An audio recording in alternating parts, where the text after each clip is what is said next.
العلم هو النور الهادي والمفتاح لكل الخير من يرد الله به خيرا في الدين يفقهه فيدري نفهم بالعلم القرآن. بسم الله الرحمن الرحيم. الحمد لله رب العالمين والعاقبة للمتقين والصلاة والسلام على سيد الأنبياء والمرسلين سيدنا وحبيبنا وحبيب رب العالمين محمد وعلى آلہ واصحابہ ومن ہدی بہدیہ الی یوم الدین. گزشتہ کل بتلایا گیا تھا کہ مستشرقین ہی سے متاثر ہو کر مسلمانوں کا ایک طبقہ احادیث رسول صلی اللہ علیہ وسلم کی حجیت کی انکار پر تلا ہوا ہے. تو چونکہ ان منکرین حدیث کا منبع اور مرجع اور ان منکرین حدیث کا تأثر اور وہ متاثر ہے مستشرقین سے، لہذا اس بنا پر سب سے پہلے ان کے اصل سوتے اور ان کے اصل منبع اور مرجع سے واقفیت ضروری ہے کہ مستشرقین نے کیوں نبی کریم صلی اللہ علیہ وسلم کی احادیث مبارکہ کی حجیت کا انکار کیا اور کیوں طرح طرح کے اعتراضات اور طرح طرح کے اشکالات ذخیرہ احادیث پر لگانے کی کوشش کی. اس سلسلے میں ایک بہت بنیادی بات جو انکار حدیث پر لکھنے والوں نے لکھی ہے وہ یہ ہے کہ منکرین حدیث احادیث رسول صلی اللہ علیہ وسلم کا انکار کرتے ہیں مستشرقین سے متاثر ہو کر، اور مستشرقین یہ احادیث رسول صلی اللہ علیہ وسلم پر مختلف قسم کے اعتراضات عائد کرتے ہیں محض اس بنیاد پر حسد من عندی انفسہم من بعد ما تبین لہم الحق، ان کو اسلام سے حسد اور بیر ہے. تو اب سب سے پہلے تو بڑی قیمتی بات لکھی ہے کہ احادیث رسول پر انگلی اٹھانے سے پہلے ان مستشرقین کو خود جس مذہب کو وہ مانتے ہیں اس مذہب کی کتابوں کے بارے میں سوچنا چاہیے. ان میں سے عام طور پر نصرانی ہے اور کچھ یہودی ہے، تو ان کی تو آسمانی کتابیں ہی محفوظ نہیں. جو آسمانی کتابیں ان کا اصل منبع اور مرجع ہے وہی محفوظ نہیں، اسی میں خلط ملط ہو گیا ہے اور صحیح اور غلط کی کوئی تمیز نہیں.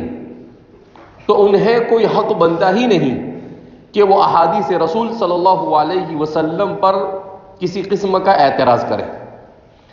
آدمی اعتراض کرنے کی پوزیشن میں عقلی اعتبار سے کب ہوتا ہے؟ جب وہ خود اپنے موقف میں اور وہ خود اپنے مذہب اور جس چیز کے بارے میں اعتراض کرتا ہے اس میں وہ مضبوط ہو، مستحکم ہو، تو اسے حق بنتا ہے کہ سامنے والے پر اعتراض کرے. مسلمانوں کا حق بنتا ہے کہ تمام کے تمام ادیان باطلہ کے اوپر اعتراض کرے. کیوں؟ اس لیے کہ مسلمان جو بھی بات کرے گا وہ دلیل کی روشنی میں کرے گا. کس کی روشنی میں کرے گا؟ دلیل. اور ایک قسم کی دلیل نہیں ہوگی، قسمہ قسم کی دلیلیں ہوگی. فطری دلیلیں ہوگی، عقلی دلیلیں ہوگی، نقلی دلیلیں ہوگی، دلیلوں کا انبار.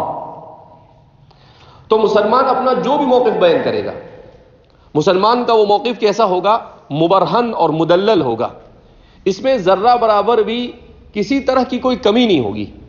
اسی لیے ہم دیکھتے ہیں کہ جب عیسائیت نے بر صغیر میں سر اٹھایا تو اظہار الحق کے نام سے حضرت مولانا رحمت اللہ صاحب کے ایرانوی نور اللہ مرتدہ نے کتاب لکھی. اس کتاب میں آپ نے کیا خدمت انجام دی کہ عیسائی چونکہ ہندوستان کو عیسائی بنانا چاہتے تھے تو آپ نے ان کی آسمانی کتاب اسی کو ٹارگٹ بنایا اور اس میں سے اس کے جتنے نسخے ہو سکتے تھے ان تمام کے تمام نسخوں کو حاصل کیا، اور حاصل کرنے کے بعد ثابت کیا آپ نے کہ ہر نسخے میں دوسرے نسخے کے مقابلے میں کتنی غلطیاں اور کتنی تبدیلیاں ہیں، کتنی غلطیاں اور کتنی تبدیلیاں ہیں۔ تو مقارنہ اور مقابلہ کر کر اور ثابت کیا آپ نے، کمپیئر کیا آپ نے اور کہا کہ دیکھو بتاؤ آپ، تو یہ ہوتا ہے طریقہ۔ پھر اس کے بعد ان کے جو عقائد ہیں ان عقائد کو آپ نے اٹھایا اور ان کو ثالث الثلاثہ مانتے ہیں، تین میں کا تیسرا، تو عقلی اعتبار سے یہ کہاں تک درست ہے، اس کو فطری اعتبار سے کہاں تک درست ہے، اور خود ان کی کتابوں کے اعتبار سے یہ ثابت ہوتا بھی ہے یا نہیں، جو ان کا بنیادی عقیدہ ہے۔ جیسے ہمارا بنیادی عقیدہ توحید ہے تو ان کا بنیادی عقیدہ تثلیث ہے، تو ان کا وہ تثلیث، عقیدہ تثلیث ہی نہ فطری اعتبار سے دلیل سے ثابت ہو سکتا ہے، نہ عقلی دلیل سے ثابت ہو سکتا ہے، نہ نقلی دلیل سے ثابت ہو سکتا ہے، بلکہ جن کتابوں پر وہ جس کتاب پر وہ آسمانی کتاب پر بھروسہ کرتے ہیں اس سے بھی ثابت نہیں ہوتا ہے، جو محرف ہے محرف کے باوجود ثابت نہیں ہوتا ہے، محرف ہے اور محرف ہونے کے باوجود اس سے ثابت ہوتا نہیں ہے۔ تو اب کہنے کا مطلب یہ کہ ہم نے جب بھی کسی کے اوپر اعتراض کیا تو ہم مضبوط پوزیشن میں تھے تو ہم نے اعتراض کیا، اور یہاں تو خود بیٹھے ہیں شیشے کے گھر میں اور پتھر ہمیں مارتے ہیں، یہ نہیں معلوم ہے کہ اگر ہمارا پتھر لگے گا تو آپ کہاں بیٹھے ہوئے ہیں؟ شیشے کے گھر میں، ایک ہی پتھر میں آپ کا پورا گھر کیا ہو جائے گا؟ ٹوٹ جائے گا، آپ کے لیے کوئی جائے پناہ ہوگی نہیں۔ تو یہی صورتحال ہے۔ لیکن بہرحال جب آدمی ٹھیٹ ہو جاتا ہے، جب آدمی اس کو کچھ فرق نہیں پڑتا ہے، بس وہ عداوت پر اتر آتا ہے، تو پھر اس کو دلیل سے کوئی مطلب نہیں ہوتا ہے، اس کو صرف اس سے مطلب ہوتا ہے کہ سامنے والے کو کس طرح سے پچھاڑا جائے اور کس طریقے سے اس کے اوپر انگلی اٹھائی جائے۔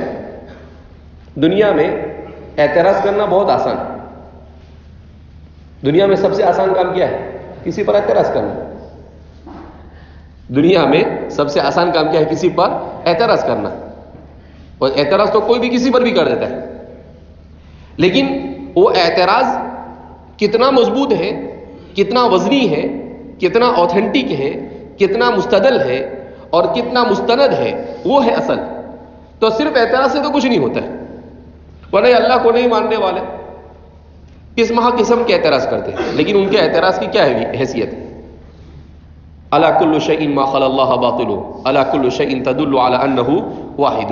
دنیا کی ہر چیز اللہ کی وحدانیت پر چیخ چیخ کر زبان حال سے بیان کرتی ہے کہ اللہ ہے، تو پھر اس کے بعد ان کے کتنے بھی انکار سے کچھ ہوتا نہیں ہے۔ تو اس لیے مستشرقین کے سلسلے میں جو عالم اسلام میں نمایاں کام ہوا، مستشرقین اور مستشرقین پر کام کرنے والوں میں سب سے بہترین کام،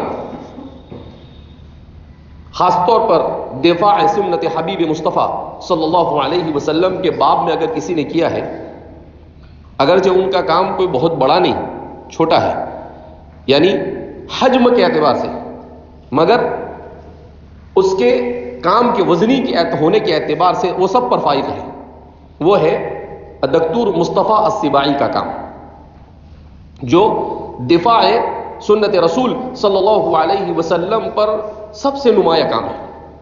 آپ نے کتاب لکھی ہے السنت و مکانتها فی التشریع الاسلامی۔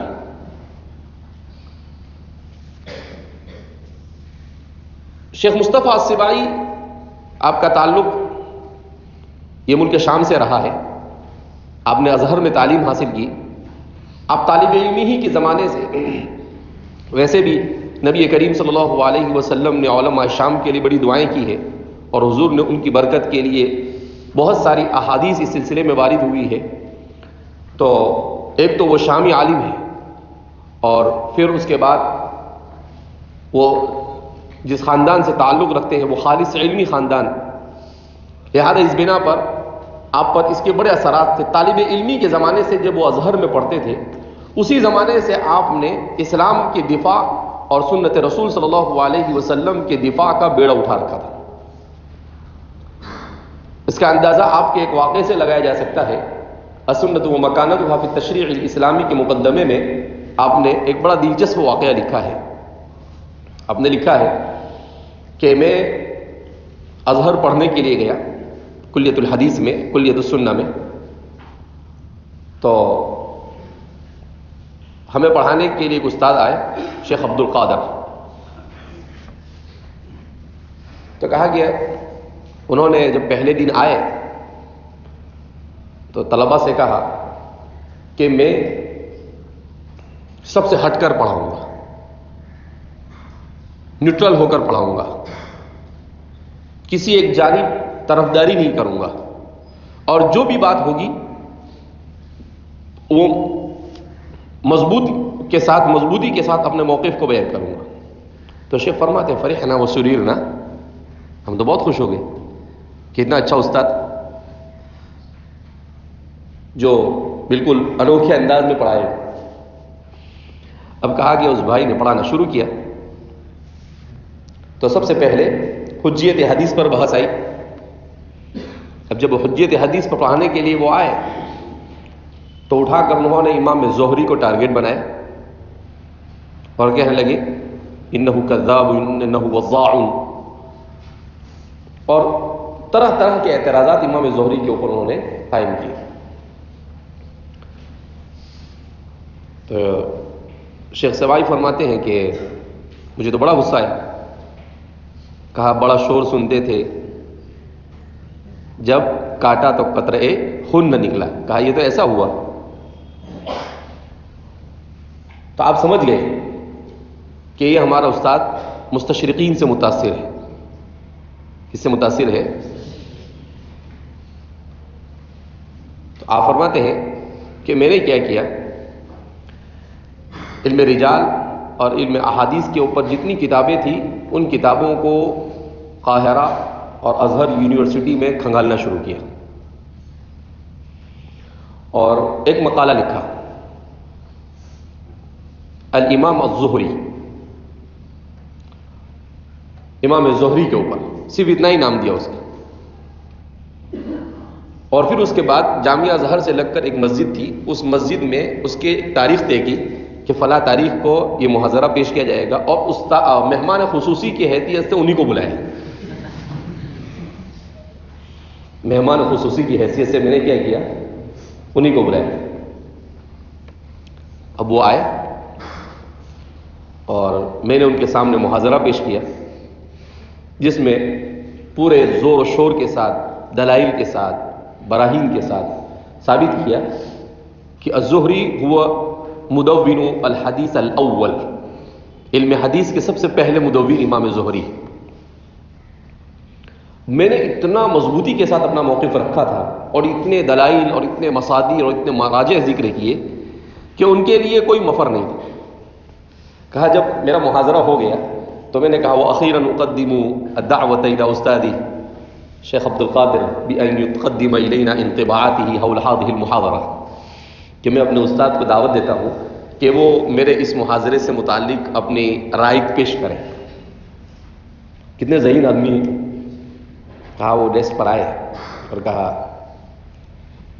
اشکر لتلمیذی شکرا جزیلا على هذه المحاضرة الرائعة العلمية المملوءة بالمعارف والدلائل وقد نبهت على ما أراد هو، کہ میں اپنے شاگرد کے اس علمی محاضرہ جو آپ نے پیش کیا، میں اس پر بہت خوش ہوں اور مجھے بہت اچھا لگا، اور میں سمجھ گیا کہ یہ مجھے متنبہ کرنا چاہتے ہیں کہ میرا موقف امام زہری کے بارے میں جو وہ غلط ہے، اور میں اپنے اس موقف سے رجوع کرتا ہوں،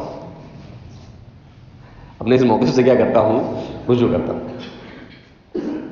تو ایسے بھی لوگ ہوتے ہیں، حالانکہ وہ طالب علم تھے، وہ کیا تھے؟ طالب علم تھے، لیکن ان کی غیرت نے گوارا نہیں کیا کہ مدون حدیث امام زہری کے اوپر اس طریقے سے کیا جائے، اعتراض کیا جائے، تو انہوں نے ان کو مجبور کر دیا۔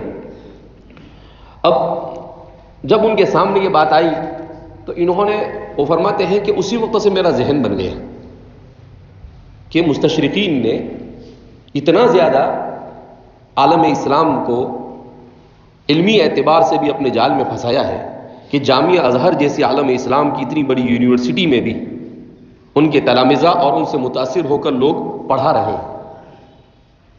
تو کفر چو از کعبہ برخیزت کجا ماند مسلمانی، جب ہماری ہی یونیورسٹی اور ہمارے ہی ان جامعات سے اس طرح کی بات ایسے اساتذہ پڑھانے والے ہوں گے تو اس سے نکلنے والے ان لوگوں سے پڑھنے والے طلباء اور ان خريجین کا کیا حال ہوگا.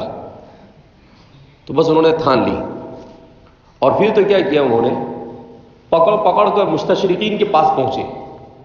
ایسے ہی ان کی کتاب پڑھ کر مستشرقین کے پاس جا کر ڈائریکٹ ان سے مناظرہ کرتے تھے.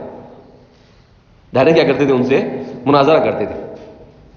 یہ کل ہی رات میں تلاش کر رہا تھا تو ایک کسی نے اچھا مضمون لکھا ہے، 4 صفحے کا مضمون ہے، ڈاکٹر مصطفیٰ سباعی اور محاکمہ استشراق. تو اس میں انہوں نے دکتور مصطفیٰ سباعی نے جو مستشرقین سے مل کر ان کے جو بڑے بڑے مستشرقین تھے ان لوگوں کی غلطیوں کو بتلایا ہے اور پھر اس کے بدلے میں انہوں نے کیا ان کو ریپلائی دیا. تو یہ کسی شخص نے ماشاءاللہ بڑا اچھا کام کیا، انہوں نے اس کو جمع کیا. تو انہوں نے لکھا ہے، گردش ایام اور شامت اعمال کے سبب جب عالم اسلام یورپی ملکوں کی کالونی بنا تو سیاسی اور اقتصادی کے ساتھ ساتھ اسے عقیدے اور نظریے کی سطح پر بھی الغار کا سامنا کرنا پڑا.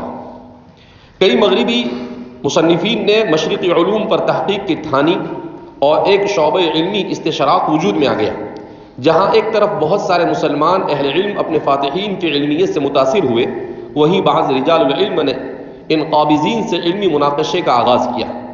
اس حوالے سے گزشتہ صدی میں جو نابغہ روزگار شخصیات اسلامی دنیا میں پیدا ہوئی ان میں ایک اہم شخصیت ڈاکٹر مصطفیٰ سباعی رحمہ اللہ کی بھی ہے. آپ علماء سلف کی طرح علم و عمل دونوں میدانوں کے شہسوار تھے. شام میں اخوان المسلمین کی بنیاد انہوں نے رکھی تھی، مگر ان کا اصل کارنامہ امت کا اپنی تہذیب و ثقافت پر اعتماد بحال کرنا تھا.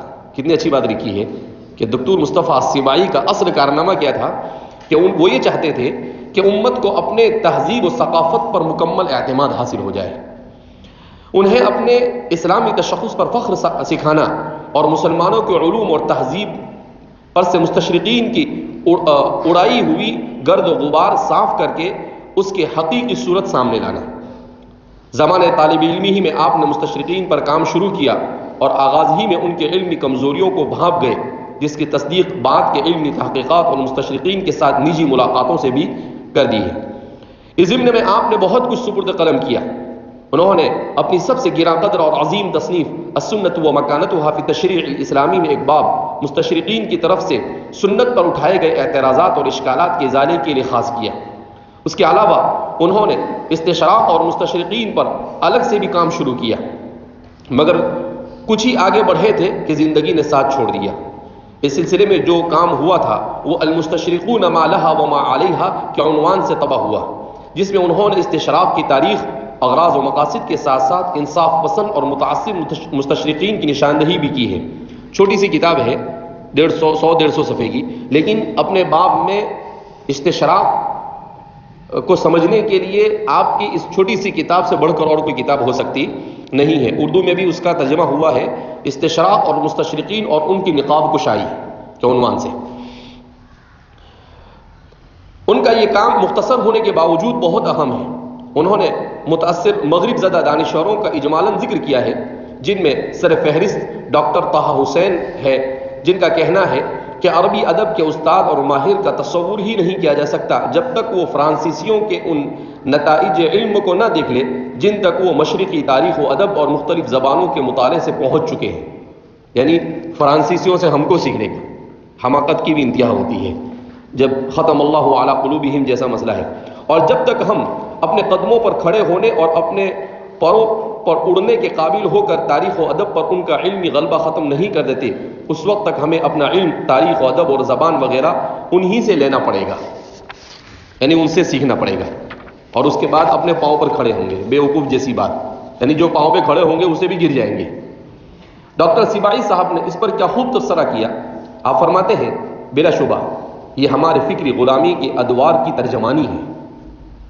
کتنی قیمتی بات ارشاد فرمائی.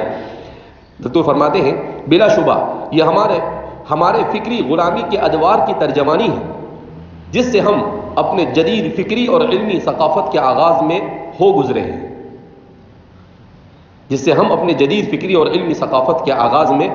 ہیں. ڈاکٹر صاحب نے طہ حسین کی کتاب الادب الجاہلی کو ایک مستشرق مارگولیت کے آرا کا ترجمہ قرار دیا ہے. ڈاکٹر علی حسن عبد القادر بھی مغرب سے متاثر تھے، وہی جن کا میں نے ابھی تذکرہ کیا.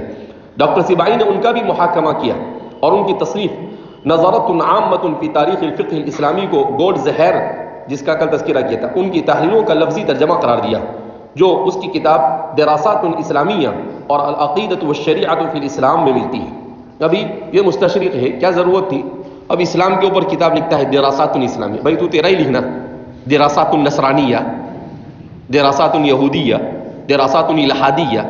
ہمارے پاس سب ہے، ہم کو کیا ضرورت ہے؟ دوسرا لکھتا ہے العقیدۃ والشریعۃ فی الاسلام، العقیدۃ والشریعۃ فی الاسلام. اپنی ضرورت ہے پورا کرنے کی تو اپنی ضرورت کو چھوڑ کر ادھر منہ مارتا ہے. مصطفیٰ سبائی صاحب نے ڈاکٹر حسن عبد القادر کے ساتھ اپنی کالج کے دور کا ایک واقعہ بھی زیب قرطاس کیا ہے جو ہمارے مغرب زدہ طبقے کی پوری عکاسی کرتا ہے. آپ لکھتے ہیں کہ علی حسن عبد القادر صاحب جرمنی سے نئے پی ایچ ڈی کر آئے تھے. یہ پی ایچ ڈی سب ایسے ہی رہتے ہیں. جامعہ ازہر میں شیخ مراغی کے دور میں انہیں بھی تاریخ تشریع اسلامی پڑھانے کے لیے مقرر کیا گیا. سبائی صاحب لکھتے ہیں کہ حسن عبد القادر صاحب کی پہلی گفتگو کچھ اس طرح تھی: میں تمہیں تاریخ تشریع اسلامی ایسے منفرد علمی انداز میں پڑھاؤں گا جس سے ازہر کا کوئی واسطہ بھی نہیں ہوگا. بہت بھاری. مجھے اعتراف ہے کہ میں نے ازہر میں 14 سال پڑھا مگر اسلام مجھے سمجھ میں نہیں آیا. لا حول ولا قوت الا باللہ. میں نے اسلام کو جرمنی میں طالب علمی کے زمانے میں سیکھا. استغفر اللہ. یعنی انسان کے دشمنان اسلام سے متاثر ہونے کی حد ہوتی ہے. دشمنان اسلام سے اسلام سیکھ رہا ہے. ایسے بھی دنیا میں لوگ ہوتے ہیں، اللہ ہماری حفاظت فرمائے. ہم طلبہ عالم حیرت میں آپس میں کہتے کہ شاید ہمارے استاد صاحب کوئی ایسی بات جرمنی سے لائے ہو جس سے ازہر کا کوئی تعلق نہ ہو. بہرحال انہوں نے اپنے سامنے رکھی ہوئی ایک ضخیم کتاب سے ترجمہ کرتے ہوئے سنت نبوی کی تاریخ پڑھانی شروع کی. بعد میں ہمیں معلوم ہوا کہ گولڈ زہر کی دراسات اسلامیہ ہے جس کی عبارات نقل کر کے ہمارے استاد صاحب اس سے علمی حقائق باور کراتے ہیں. بہرحال اس طرح سلسلہ درس جاری رہا اور ہم طلبہ اپنے مبلغ علم کی حد تک ان کے ساتھ مناقشہ بھی کرتے رہے. یعنی چین سے پڑھانے نہیں دیا ان کو، بیچ بیچ میں پوچھتے رہے. یہاں تک کہ انہوں نے امام زہری رحمہ اللہ پر امویین کے لیے حدیث گھڑنے کا الزام لگا دیا. ہم نے عرض کیا وہ تو سنت کے امام ہیں، علماء کا مرجع ہے، مگر وہ اپنی بات پر مصر رہے. آخرکار میں نے ان سے گولڈ زہر کے امام زہری سے متعلق پوری تحقیق کا ترجمہ کرنے کا مطالبہ کیا، جسے استاد صاحب نے منظور کر لیا اور متعلقہ حصہ 2 ورقوں میں ترجمہ کر کے مجھے دے دیا. یعنی گولڈ زہر نے امام زہری کے بارے میں جو لکھا تھا، کہا کہ چونکہ میں جانتا نہیں ہوں انگریزی تو آپ اس کا ترجمہ کر مجھے دینے کی زحمت فرمائیں. اب میں مختلف مکتبوں میں جا کر امام زہری کی سیرت اور اس مستشرق کے لگائے گئے الزامات کی تحقیق کرتا رہا. اس دوران مکتبہ ازہر اور دارالکتب المصریہ میں کوئی کتاب یا مخطوطہ نہیں چھوڑا جس سے میں نے امام زہری سے متعلق مواد جمع نہ کیا. میں کالج کے سبق کے اوقات کے بعد سے رات گئے تک اس کام میں مشغول رہتا، یہاں تک کہ 3 ماہ گزر گئے صرف امام زہری پر لکھ رہے. کتنے مہینے سے؟ 3 مہینے سے. طالب علم ہے. جب پوری معلومات جمع ہو گئی تو میں نے اپنے استاد صاحب سے عرض کیا کہ گولڈ زہر امام زہری سے متعلق عبارات میں گولڈ زہر نے امام زہری سے متعلق عبارات میں تحریف کی ہے اور ان کے عبارات نقل کرنے میں خیانت سے کام لیا ہے. مگر جناب استاد کا جواب تھا، مستشرق اور خصوصاً گولڈ زہر انصاف پسند لوگ ہیں، وہ نصوص اور حقائق میں تبدیلی نہیں کر سکتے. یعنی ہمارے محدثین علیہ باللہ کر سکتے ہیں اور گولڈ زہر نہیں کر سکتا ہے. تب میں نے جمعیت الہدایت الاسلامیہ میں اس موضوع پر محاضرے کا اہتمام کیا. کہا کہ ایسے نہیں مانے گا، یہ بڈھا، اس کو ایسے سمجھاتا ہوں. ادارے نے ازہری علماء اور طلباء کو بھی شرکت کی دعوت دی. حاضری بھرپور رہی. اپنے استاد حسن عبد القادر کو بھی میں نے شرکت کی دعوت دی اور اپنے معروضات پر رائے کے اظہار کی درخواست کی. چنانچہ دعوت قبول کی اور تشریف لائے. جب میں نے گفتگو کے اختتام ان الفاظ میں کیا: اس مسئلے میں میری رائے یہ ہے اور یہی رائے ہمارے علماء کی بھی ہے، اگر ہمارے استاد حسن عبد القادر صاحب اس پر مناقشہ کرنا چاہتے ہیں تو ان سے تشریف آوری کی درخواست ہے. ڈاکٹر صاحب نے اسٹیج پر تشریف لا کر برسر مجلس فرمایا، میں اعتراف کرتا ہوں کہ میں نہیں جانتا تھا زہری کون ہے. حقیقت یہ ہے کہ میں نے زہری کو ابھی پہچانا. کیسا انہوں نے تعارف کیا ہوگا. مجھے آپ کی معروضات پر کوئی اعتراض نہیں، مجھے آپ کی معروضات پر کوئی اعتراض نہیں. اعتراض بھی کیسے کر سکتے تھے؟ رات دن ایک کر کر 3 مہینے میں امام زہری پر آپ نے مقالہ لکھا تھا اور مجلس برخاست ہو گئی. کتاب کا سب سے اہم حصہ وہ ہے جس میں ڈاکٹر سباعی صاحب نے مستشرقین کے ساتھ اپنی ملاقاتوں کی رودات بیان کی ہے. لکھتے ہیں، پہلے میری ملاقات جامعہ لندن کے پروفیسر اینڈرسن سے ہوئی. یہ پروفیسر صاحب ہمارے کٹر مسلکی طبقے کی طرح ٹھیٹھ مقلد واقع ہوئے تھے. کہنے لگے، میں ایک فاضل ازہر کو ڈاکٹریت کی ڈگری کے لیے نااہل اس لیے قرار دیا، اپنے کارنامے سنانے لگا. اور وہ بھی کس کو؟ مصطفیٰ سباعی کو. اللہ پوری امت کی طرف سے ان کو اجر عظیم عطا فرمائے. تو کیا کہتے ہیں کہ ازہر کے ایک فاضل کو ڈاکٹریت کی ڈگری کے لیے نااہل اس لیے قرار دیا کہ اس نے اپنے مقالے میں اس بات پر دلائل پیش کیے تھے کہ اسلام عورت کو اس کے پورے حقوق دیتا ہے. میں نے حیران ہو کر پوچھا، آخر آپ اسے کیسے نااہل کر سکتے ہیں جبکہ آپ لوگ اپنے جامعات میں آزادی فکر کے دعوے دار ہیں؟ ایسے نہیں مانتے نا یہ. تو آپ نے کہا کہ بھئی آپ تو آزادی فکر ہے، بھئی جو آدمی جو چاہے اپنی رائے پیش کر سکتا ہے. تو اس نے بھی اپنی رائے پیش کی اسلام کے بارے میں، تو آپ نے کیوں انکار کیا؟ آزادی فکر کا تقاضا تو یہ ہے کہ ان کے اس ڈگری کو کیا کرنا چاہیے، آپ کو قبول کرنا چاہیے. پروفیسر نے جواب دیا، کیونکہ وہ از خود ثابت کرنا چاہتا تھا کہ اسلام نے عورت کو فلاں فلاں حقوق دیے. تو کیا وہ اسلام کا کوئی مستند ترجمان تھا؟ یعنی کتنے بدماش ہیں، جب نہیں ماننا ہے سامنے والے کو تو کیسی بات کرتے ہیں. کیا وہ ابو حنیفہ یا شافعی تھا کہ اسلام کا ترجمان بنا ہوا تھا؟ مزید یہ کہ اس کے نتائج کی تائید میں فقہا کی تصحیحات موجود نہیں تھی. وہ آدمی خود پسندی کا شکار تھا جس کو ابو حنیفہ اور شافعی سے بڑھ کر اسلام سمجھنے کا زعم تھا. یعنی اس کو دینا نہیں تھا، اس لیے اس طرح کی باتیں اس نے بنائی. ڈاکٹر مصطفیٰ صاحب جب آکسفورڈ پہنچے تو وہاں شعبہ اسلامیات کے سربراہ ایک یہودی تھا جو ٹھیک سے عربی نہیں بول سکتا تھا. اسلامیات کا سربراہ اور عربی آتی نہیں. ڈاکٹر سباعی صاحب کو حیرت ہوئی کہ یہ صاحب طلباء کو زمخشری کی کشاف سے قرآنی آیات، بخاری اور مسلم سے احادیث، حنفی اور حنبلی فقہ کی امہات کتب فقہ کی تدریس کر رہے تھے، جبکہ وہ کسی عام رسالے سے عربی عبارت سمجھنے پر بھی قادر نہیں تھے. میں نے کہا نا، دکتور مصطفیٰ سباعی کا یہ سب سے بڑا کارنامہ ہے کہ جو ایسے ان کے بڑے بڑے سرغنہ تھے مستشرقین کے آج سے 100 سال پہلے، وہ ڈائریکٹ جا کر ان کو ملے اور ان سے ڈائریکٹ آپ نے کیا کیا؟ مناظرہ اور مباحثہ کیا.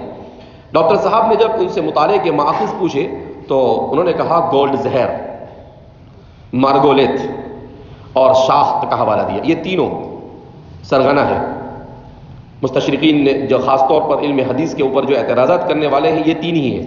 ایک ہے گولڈ زہر اور دوسرا ہے مارگولیٹ. نام بھی ایسے ہیں ان کے کہ زبان پر آتا ہے تو ایسا لگتا ہے کہ کوئی نحوست چڑھ گئی. اور تیسرا تھا شاخت.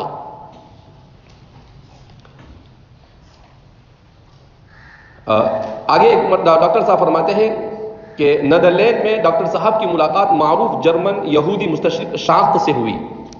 یعنی منکرین انکار حدیث اور حجیت انکار حدیث پر کام کرنے والا جو بنیادی آدمی تھا، اس کے شاخت سے جب گورزہر کی غلطیوں کا انہیں بتایا گیا تو پہلے تو وہ مانے ہی نہیں. انہوں نے بتایا کہ گورزہر جس کو آپ امام مانتے ہیں اس کی یہ ساری غلطیاں ہیں، لیکن دلائل اور مثالوں سے بات واضح ہونے کے بعد انہوں نے حق آپ کے پاس ہے، گولڈ سے غلطی ہوئی ہے. گولڈ سے کیا ہوئی ہے؟ غلطی ہوئی ہے. آپ جو کہہ رہے ہیں وہ صحیح ہے. یعنی کتنے مضبوط انداز میں آپ نے اپنا موقف رکھا ہوگا کہ شاخت جیسا امام الشیاطین وہ بھی مجبور ہو گیا یہ کہنے پر کہ حق آپ کے پاس ہے. ڈاکٹر سباعی نے کہا کیا یہ محض غلطی ہے؟ کہا کہ بہت ہلکے میں لیا آپ نے، تو آپ کہہ رہے ہیں کہ آپ حق پر ہیں اور اسے غلطی ہوئی ہے. مسٹر شاخ نے جواب دیا، آپ خواہ مخواہ کیوں بدگمانی کرتے ہیں؟ واہ، یعنی پورے ذخیرے حدیث سے لاکھوں محدثین سے ہم کو بدگمان کر رہا ہے، اس کا کچھ نہیں. تو کیا بولتا ہے، آپ خواہ مخواہ کیوں بدگمانی کرتے ہیں؟ جب مزید شواہد پیش کی گئے تو مسٹر شاخ پر غصے کے آثار نظر آنے لگے اور ہاتھ ملنے لگے. کچھ جواب بھی نہیں بن پڑا، یوں کر کے یوں کر کے. کیا جواب دے گا اس کو؟ سباعی کو کیا جواب دے گا؟ وہ بالکل سبا کی طرح تھے. اسلامی غیرت سے بھرے ہوئے تھے. ڈاکٹر صاحب نے گفتگو کے اختتام پر اسے کہا پہلے کوئی مستشرق غلطی کرتا تو عموماً ہم اس کے انتقال کے بعد اس کی غلطی پکڑا کرتے تھے جب تک وہ غلطی بات نقل در نقل کے بعد علمی حقیقت کا روپ دھار چکی ہوتی. اب ہم غلطی پکڑنے میں جلدی کرنے لگے ہیں. وہ غصے میں آیا تو انہوں نے کہا کہ اس کو اور غصے میں لانا چاہیے. کہا کہ پہلے ہم لوگ غلطی پکڑنے میں دیر کرتے, کہا کہ ابھی تھوڑی سپیڈ آ گئی ہے اس میں.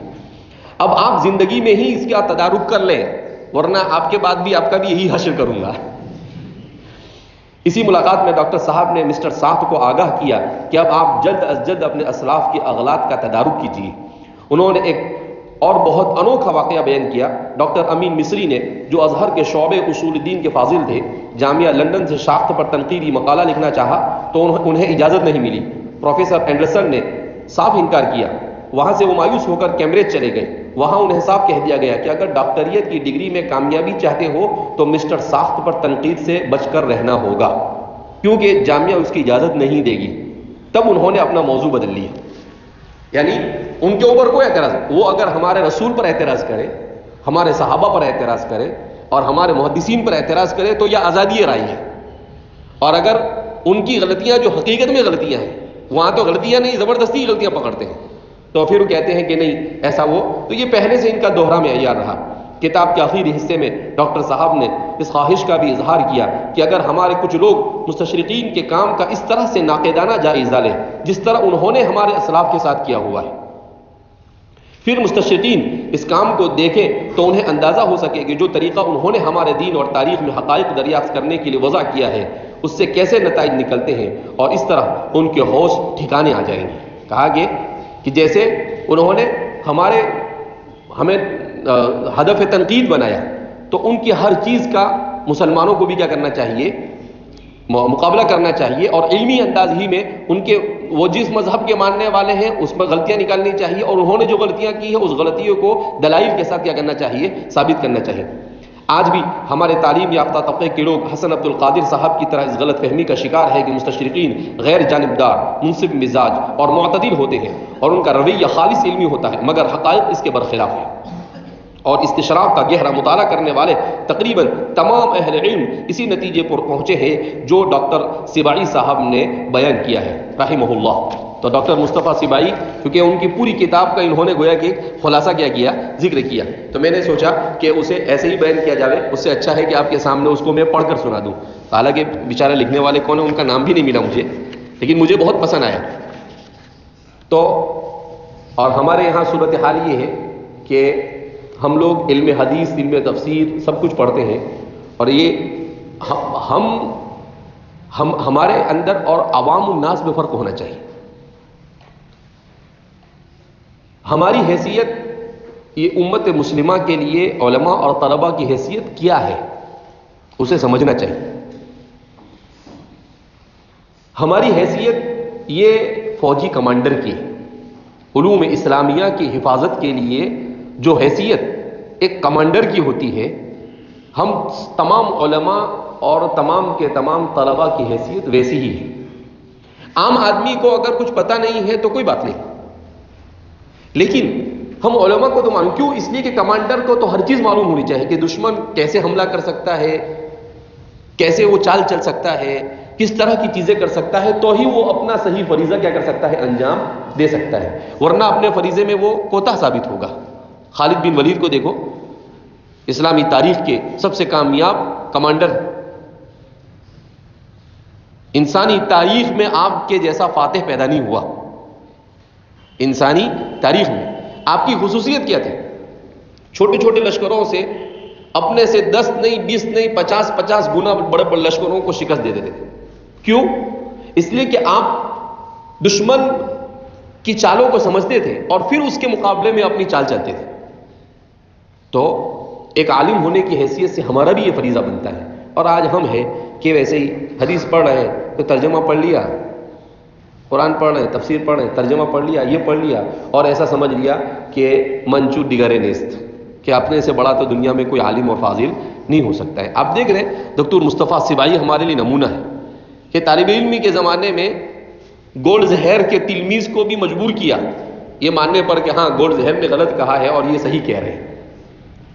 تو اس لیے میں کچھ وقت لے کر یہ ساری چیزیں اسی لیے آپ حضرات کے سامنے پیش کر رہا ہوں کہ ایسے ہی اب یہ زمانہ ایسا زمانہ ہے کہ ہم اپنے پیغام کو بہت آسانی کے ساتھ لوگوں تک پہنچا سکتے ہیں. تو ہم مسلح ہو کر میدان میں آئے تاکہ اسلام پر ہونے والے کسی بھی اعتراض کے جواب کے بارے میں ہمارے پاس مضبوط دلائل موجود ہونے چاہیے. اور اس کی روشنی میں اب ہندوستان کے حالات میں ہماری ذمہ داری دوہری ہے. ایک طرف یہ مستشرقین کے اعتراضات جو خود مسلمان جدت پسند طبقہ آج بھی کرتا ہے.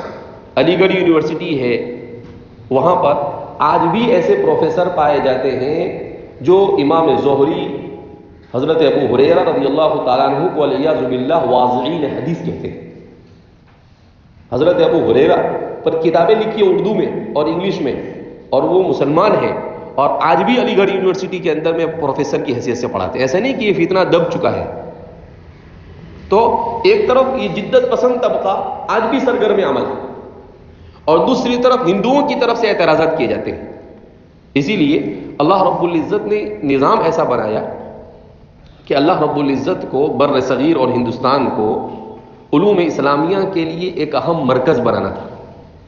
اسی لیے آپ دیکھتے ہیں کہ جو دوسرا ہزارہ شروع ہوتا ہے، یہ دوسرا ہزارہ یہ اہل ہند کے نام ہے. علوم اسلامیہ کی خدمات کے باب میں پہلے 1000 سال جو ختم ہوتے ہیں اور دوسرا ہزارہ جب شروع ہوتا ہے تو یہ اہل ہند کے نام ہے. جتنی نمایاں خدمات مجدد الفسانی، اس کے بعد شاہ ولی اللہ صاحب محدث دہلوی رحمۃ اللہ علیہ، اور اس کے بعد شاہ عبدالعزیز، شاہ عبد القادر، پھر اس کے بعد حجت الاسلام حضرت مولانا قاسم نانوتوی، حضرت مولانا رحمۃ اللہ صاحب کیرانوی، حاجی امداد اللہ مہاجر مکی، حکیم الامت حضرت تھانوی، ان لوگوں نے جو کارنامے انجام دیے ہیں اور ان کے کارنامے کیسے ہمہ جہتی ہیں، ان کے کارنامے کیسے ہیں ہمہ جہتی. اللہ نے ہر ایک کے لیے کسی کو کھڑا کیا. علم کلام اور فلسفہ اور عقلیہ اور ہندو مذاہب کی طرف سے جتنے اعتراضات ہو سکتے تھے ان سب کا سامان حجت الاسلام حضرت مولانا قاسم صاحب نانوتوی نے دیا ہے. حضرت مولانا قاسم صاحب کی تمام کتابوں کو جمع کر کر ادارہ تالیفات اشرفیہ نے ابھی 20 جلدوں میں شائع کیا ہے، مقالات حجت الاسلام کے نام سے. تو یہ ساری چیزیں ہمیں معلوم ہونی چاہیے. آج ٹی ویوں پر بیٹھ کر کیسی ڈیبیٹ کرتے ہیں یہ، اور ساری جھوٹی بات ہوتی ہے. لیکن باطل کا ایک طریقہ ہے کہ جھوٹ کو اتنا بولا جاوے کہ لوگ اس کو سچ ماننے پر کیا ہو جاوے، مجبور ہو جائے. بہرحال احادیث طیبہ پر مستشرقین کے اعتراضات. کون مستشرقین ہیں جنہوں نے احادیث طیبہ پر اعتراضات کیے ہیں، اس سلسلے میں بھی کچھ بنیادی چیزیں آپ حضرات کے سامنے پیش کر دی جاتی ہے.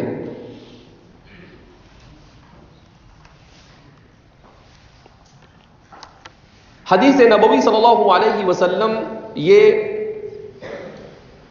اسلام میں حجیت کے اعتبار سے قرآن کے بعد اس کی دوسری حیثیت ہے. اور سنت کی یہ حیثیت آج سے نہیں، بلکہ نبی کریم صلی اللہ علیہ وسلم نے سیدنا حضرت معاذ بن جبل رضی اللہ تعالی عنہ کو جب یمن کی طرف بھیجا تو آپ پڑھتے آئے ہیں. کہاں سے پڑھتے آ رہے ہیں؟ اصول شاسی سے، وہاں بھی مقدمے میں آپ کو بتایا ہوگا. پھر اس کے بعد نور انوار، اصول فقہ جہاں بھی پڑھائی جاتی ہے تو آپ کو بتایا جاتا ہے کہ آپ صلی اللہ علیہ وسلم نے ان سے سوال کیا، بما تقضی یا معاذ، اے معاذ تم فیصلے کیسے کرو گے؟ اس لیے کہ وہ قاضی کی حیثیت سے جا رہے تھے، گورنر بنا کر بھیجا جا رہا تھا، اور وہ بھی کہاں؟ یمن جیسے علاقے میں. تو انہوں نے کہا بکتاب اللہ. تو حضور نے سوال کیا فَإِن لَمْ تَجِدْ، اگر قرآن میں حکم نہ ملے تو کیا فرمایا؟ بسنت رسول اللہ. کہا فَإِن لَمْ تَجِدْ، کہا اس میں بھی نہ ملے تو پھر حضرت معاذ بن جبل نے کیا کہا؟ اجتہد برأیی، کہ دونوں کو سامنے رکھ کر میں اجتہاد کرتا. کہنے کو تو ایسا لگتا ہے کہ یہ چھوٹی سی بات ہے، لیکن بڑی قیمتی بات ہے جو معاذ بن جبل نے بیان کی. آپ صلی اللہ علیہ وسلم نے ایسے ہی ان کو نہیں کہا کہ عالمہم بالحلال والحرام معاذ بن جبل، ان کی یہی فقاہت تھی. اس زمانے میں کوئی اصول کی کتاب نہیں تھی، اس زمانے میں کوئی فقہ کی کتاب نہیں تھی، اس زمانے میں کاغذ اور قلم ہی نہیں تھے ڈھنگ کے. جس وقت ابھی تو قرآن کریم کا نزول جاری تھا، نزول قرآن بھی ابھی ختم نہیں ہوا تھا، مگر اس کے باوجود معاذ بن جبل کا یہ جواب اپنے اندر اتنی معنویت رکھتا ہے کہ کیسی زبردست فقاہت ہوگی معاذ بن جبل کی، جو مشکل سے 20-22 سال کی عمر کے نوجوان تھے، اور وہ اللہ کے رسول صلی اللہ علیہ وسلم ان سے سوال کرتے ہیں کہ معاذ بم تقضی، آپ کیسے فیصلہ کرو گے؟ تو سیدھا جواب دیا بکتاب اللہ، قرآن میں میں کسی بھی مسئلے کو تلاش کروں گا، اور اگر اس میں نہ ملا تو سنت رسول میں تلاش کروں گا. جبکہ باقاعدہ ابھی احادیث رسول کی تدوین بھی نہیں ہوئی تھی، ابھی تو احادیث رسول حضور بیان کر رہے تھے، ابھی تو کیا کر رہے تھے؟ بیان. اور پھر اس کے بعد کیا کہا؟ اجتہد برأیی، اجتہد برأیی. تو مصادر کو سب کو کیا کر دیا انہوں نے؟ بیان کر دیا. آپ صلی اللہ علیہ وسلم کے آخری دور میں.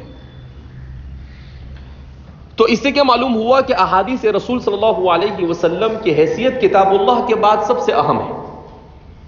تو یہ ایک مسلمہ حقیقت چلی آئی. ہاں کچھ فرقے ایسے ہر زمانے میں وجود میں آتے رہے، لیکن ان کی کوئی حیثیت نہیں تھی، ان کی کوئی حیثیت نہیں تھی. البتہ جب عالم اسلام پر مغرب کا غلبہ ہوا تو اس مغرب کے غلبے کے بعد انہوں نے باقاعدہ ایک پلان بنا کر کتاب اللہ کو بھی اپنی تنقید کا نشانہ بنایا، اور سنت رسول اللہ کو بھی اپنی تنقید کا نشانہ بنایا، فقہ اسلامی کو بھی اپنی تنقید کا نشانہ بنایا. باقاعدہ انہوں نے، ابھی ایک سوچنے جیسی بات ہے کہ ان کو کیا ضرورت تھی دائرۃ المعارف الاسلامیہ لکھنے کی؟ کتنی جلدوں میں معلوم؟ 30 جلدوں میں دائرۃ المعارف الاسلامیہ. کیا مطلب؟ اسلامی معلومات کا انسائکلوپیڈیا. لا بھائی تیرے کو کیا لینا دینا؟ سارے مستشرقین نے مل کر اس کو لکھا، اس لیے کہ وہ اسے لکھ کر جو کمزور صلاحیت کے مسلمان تھے، جو مغربیت سے متاثر مسلمان تھے، مغربیت زدہ مسلمان تھے، جو جدت پسند مسلمان تھے، تو ایسے مسلمانوں کو گویا کہ وہ مسالہ دے کر گئے. کیا دے کر گئے؟ مسالہ، کہ تم کو جو بھی چاہیے اس میں سے لو، اور اپنی ساری ضلالت اور گمراہی کو اس کا مصدر اور مرجع بناؤ. تو وہ دائرۃ المعارف الاسلامیہ انگریزی میں لکھا، پھر اس کا عربی میں ترجمہ ہوا، پھر اس کا اردو میں ترجمہ ہوا. اردو میں بھی ترجمہ ہے، آپ اس کو دیکھنا چاہیں تو کتب خانے میں موجود ہے وہ. تو دائرۃ المعارف الاسلامیہ، تو اس کا مقصد یہ کہ ساری کے ساری، وہ اس کو دائرۃ المعارف الاسلامیہ تو کیا کہیں گے، بلکہ اس کو یوں ہی کہا جا سکتا ہے کہ دائرۃ ضلالۃ المستشرقین، کہ وہ مستشرقین کی گمراہیوں کا انسائکلوپیڈیا ہے. وہ کیا ہے؟ مستشرقین نے اسلام کے بارے میں ساری غلط فہمیاں اس میں کیا کر دی ہے؟ جمع کر دی ہے. تو نبی کریم صلی اللہ علیہ وسلم کی احادیث مبارک کو خاص طور پر انہوں نے ٹارگیٹ بنایا، اس لیے کہ میں نے آپ کو کہا کہ جدت پسند کو سب سے زیادہ تکلیف کس سے ہوتی ہے؟ حدیث نبوی سے. کس سے ہوتی ہے؟ حدیث نبوی سے. تو وہ کون کون مستشرقین ہیں جو احادیث نبویہ کو اپنی تنقید کا نشانہ بناتے ہیں؟ ان میں سے سب سے مشہور ہے گول زہر. سب سے مشہور کون ہے؟ اس کا مقالہ دائرۃ معارف الاسلامیہ کے اندر شامل ہے.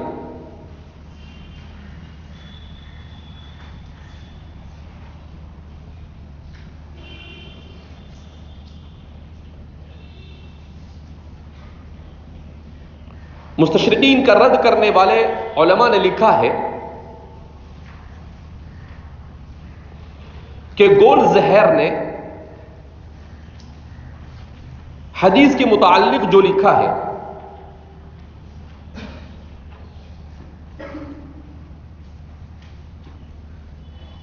وہ گویا مستشرقین کے لیے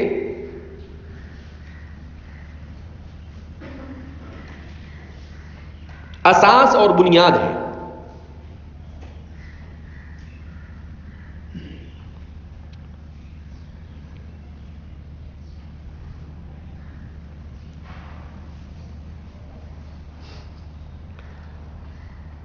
اس کے بعد جتنے بھی مستشرقین گزرے سب نے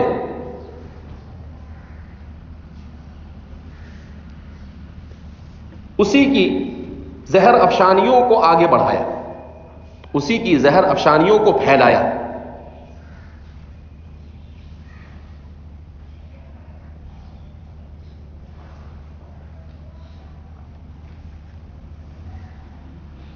خاص طور پر اس کی کتاب دراسات محمدیہ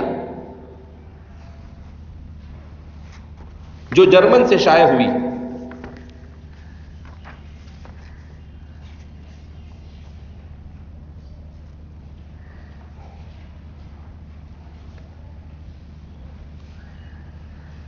اس میں سب سے زیادہ کتاب و سنت پر اعتراضات کیے ہیں۔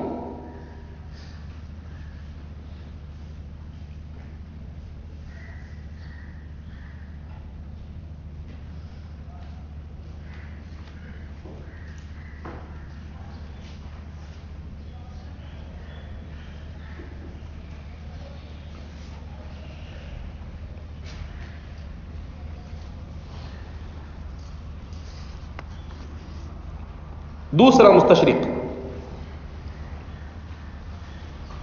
آرتھر جیفری، آرتھر جیفری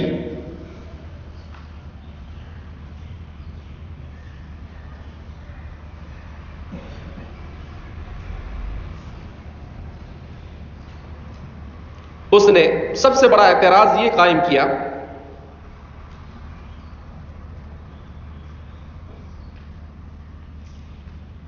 کہ جب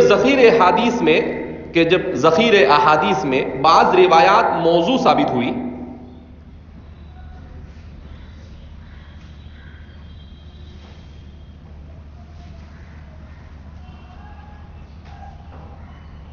تو دوسری احادیث بھی مشکوک ہو گئی۔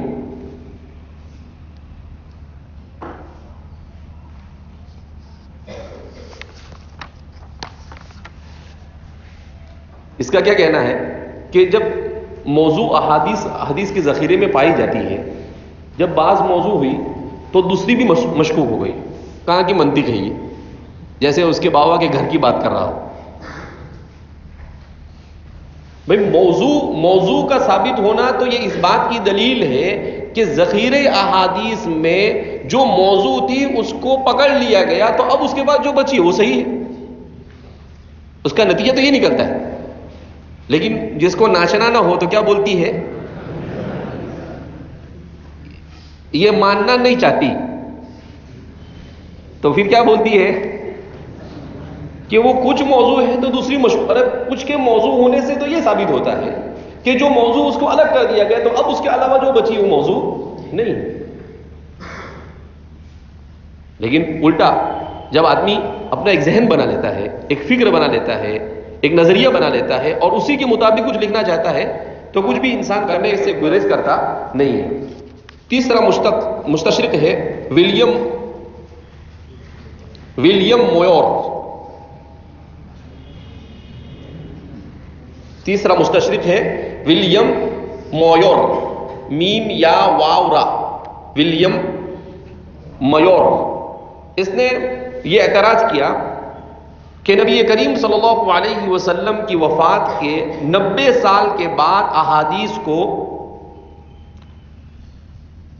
لکھا گیا۔ اس کے باوا نے بولا ہوگا۔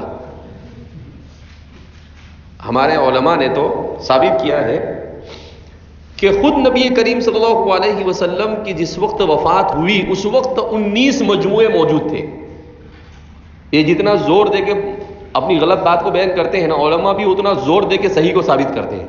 کیا فرماتے ہیں؟ 19 احادیث کے مجموعے حضرات صحابہ کے پاس پائے جاتے تھے۔ حضرت ابوبکر کے پاس مجموعہ حدیث تھا، حضرت علی کے پاس مجموعہ حدیث تھا، حضرت عبداللہ بن عمرو بن عاص کے پاس۔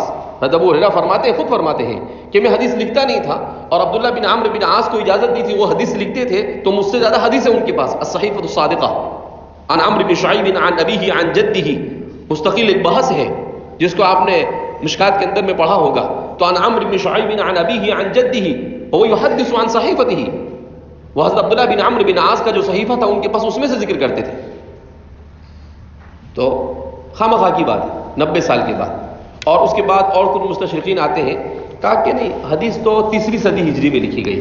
3 صدی ہجری تک تو تیرا بابا ہزاروں کتابیں لکھی جا چکی تھی.